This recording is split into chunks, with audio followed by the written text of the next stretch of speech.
ಶ್ರೀ ಗುರು ಬಸವಲಿಂಗಾಯ ನಮಃ. ಇಂದಿನ ಬಸವಣ್ಣನವರ ವಚನ ಹೀಗಿದೆ: ಅನುದಿನ ಮನಮುಟ್ಟಿ ಧನ್ಯನಯ್ಯ, ದಮ್ಮಯ್ಯ ದಮ್ಮಯ್ಯ, ನಿಮ್ಮ ಧರ್ಮದ ಕವಿಲೆಯಾನಯ್ಯ, ಕೂಡಲ ಸಂಗಮ ದೇವ, ನಿಮ್ಮ ಶರಣರ ಮನೆಯ ಮಗ ನಾನಯ್ಯ. ಈ ವಚನದ ಸಾರ ಹೀಗಿದೆ: ಪ್ರತಿದಿನ ಮನಪೂರ್ವಕವಾಗಿ ಭಗವಂತನನ್ನು ಸ್ಮರಿಸುವವರು ಧನ್ಯಾತ್ಮರು.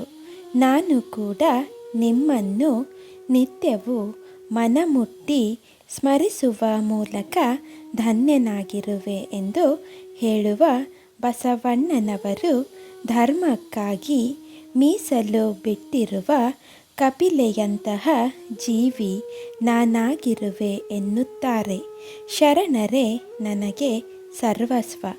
ಅವರ ಮನೆಯ ಮಗನಾಗಿರುವ ನನ್ನಲ್ಲಿ ಅವರ ಕೃಪೆಯಿಂದ ಧನ್ಯತೆಯ ಭಾವ ಮೈದೋರಿದೆ ಎಂಬ ಬಸವ ಭಕ್ತಿ ಮತ್ತು ಅಭಿವ್ಯಕ್ತಿಯನ್ನು ಈ ವಚನದಲ್ಲಿ ನಾವು ಕಾಣಬಹುದಾಗಿದೆ.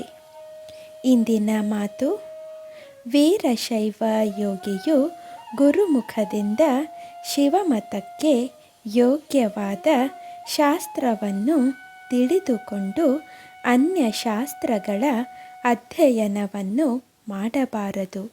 ಎಲ್ಲ ಶಾಸ್ತ್ರಗಳ ಅಂತಿಮ ಗುರಿ ಭಗವತ್ ಸಾಕ್ಷಾತ್ಕಾರವೇ ಆಗಿರುವುದರಿಂದ ಒಂದು ಶಾಸ್ತ್ರವನ್ನು ಸರಿಯಾಗಿ ತಿಳಿದುಕೊಂಡು ಅದರಲ್ಲಿ ನಿಷ್ಠೆಯಿಂದ ಮುಂದುವರಿದರೆ ಅದು ಸಾಧಕನು ಅಂತಿಮ ಗುರಿಯನ್ನು ತಲುಪಲು ಸಹಾಯಕವಾಗುತ್ತದೆ.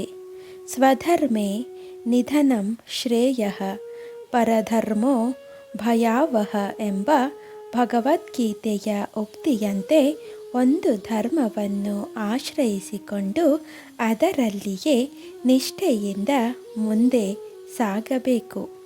ನಿಷ್ಠೆಯಲ್ಲಿ ಬದಲಾವಣೆಯಾಗಿ ಇತೋ ಭ್ರಷ್ಟಃ ತತೋ ಭ್ರಷ್ಟಃ ಎಂಬಂತೆ ಆಗಬಾರದೆಂಬ ಉದ್ದೇಶದಿಂದ ನಿಷೇಧಿಸಲಾಗಿದೆಯೇ ಹೊರತು ಇನ್ನೊಂದನ್ನು ಅವಮಾನಿಸುವ ದೃಷ್ಟಿಯಿಂದ ಅಲ್ಲ ಎಂಬುದನ್ನು ಇಲ್ಲಿ ನಾವು ಅರ್ಥೈಸಿಕೊಳ್ಳಬೇಕಾಗಿದೆ. ಶರಣಾರ್ಥಿಗಳು.